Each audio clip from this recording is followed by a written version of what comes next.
The slaughter of civilians for sport, weapons smuggling, destruction of evidence, wholesale corruption, and finally murder.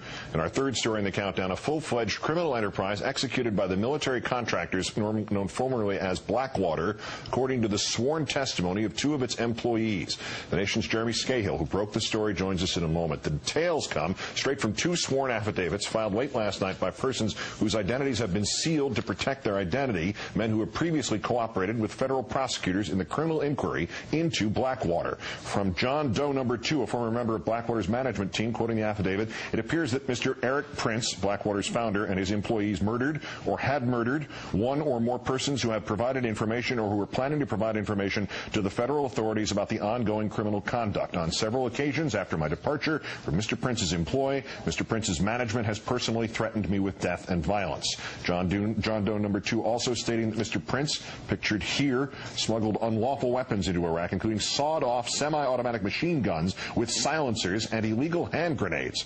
And the affidavit also says that Prince, quote, views himself as a Christian Crusader eliminating Muslims and the Islamic faith from the globe. To that end, Mr. Prince intentionally deployed to Iraq certain men who shared his vision of Christian supremacy. Many of these men used call signs based on the Knights of the Templar, the warriors who fought the Crusades. Mr. Prince operated his companies in a manner that encouraged and rewarded the destruction of Iraqi life. Going to Iraq to shoot and kill Iraqis was viewed as a sport or game. Strikingly similar allegations made in the affidavit of John Doe No. 1, a former U.S. Marine who worked for Blackwater in Iraq. He alleges that incidents of unjustified deadly force were initially videotaped and watched in a session called a hot wash. Blackwater, now known as Z Services, spelled X-E, maintains that Mr. Prince and the company are innocent of any wrongdoing and performed their duties on behalf of their employer, the State Department. Joining me now, as promised, the contributor to The Nation magazine and author of Blackwater, The Rise of the World's Most Powerful Mercenary Army, Jeremy Scahill. Good to see you. Thanks for coming in. Thanks for having me back, Keith. As horrific as all this sounds, it's just part of what you described in the piece today. Flesh it out for us.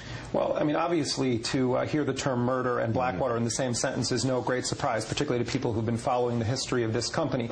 It's been at the center of some of the worst violence in Iraq, killing civilians repeatedly. 5 of its men are going to be tried on manslaughter charges for the Nicer Square massacre in Baghdad in September of 2007. Another one pled guilty. The Congress is investigating. The IRS is investigating. This is a scandal-plagued company. What is explosive about what's happened here, and you just went through some of the most explosive of these details, is that you have 2 former Blackwater officials. I have learned from sources that John Doe No. 2 was actually in Blackwater management and was privy to some of the inner workings of the company. Erik Prince, the owner of Blackwater, remains the sole owner of the company no matter that he stepped down as CEO and the founder of the company. He micromanages every aspect of Blackwater's operations, and that's been well known. On the Christian supremacist angle, let's remember that Erik Prince viewed Blackwater as a neo-Crusader force and has from the beginning.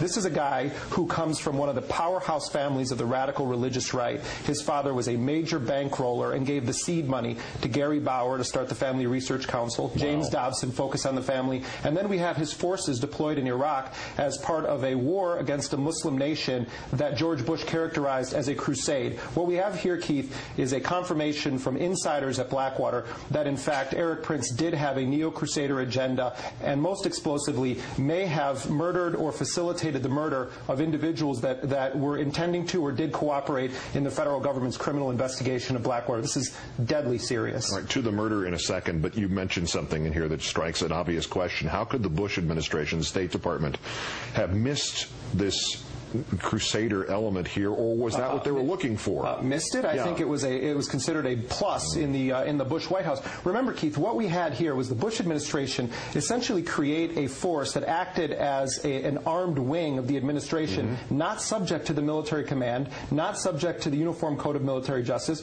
that reported directly to George Bush's Secretary of State and then to the President. These were his men, his private force in Baghdad, and the allegations that they were running around shooting Iraqis as part of a war to eliminate Islam globally, as is actually what one of these individuals said, is extremely disturbing to anyone who believes in any semblance of Constitution, law, or human rights.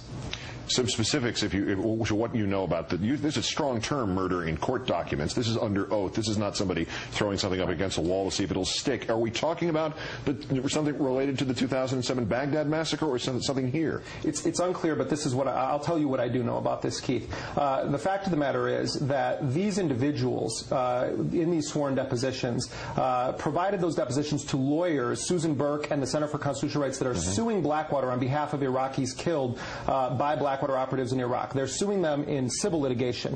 What we do know is that these same individuals say that they gave this identical information to the federal government, one of them in grand jury testimony, as part of the ongoing criminal investigation. When I called the Justice Department and asked specifically, are you investigating Erik Prince on allegations that he was involved with murder, the Justice Department interestingly said that they would not confirm or deny any actions that they may or may not be taking against uncharged individuals.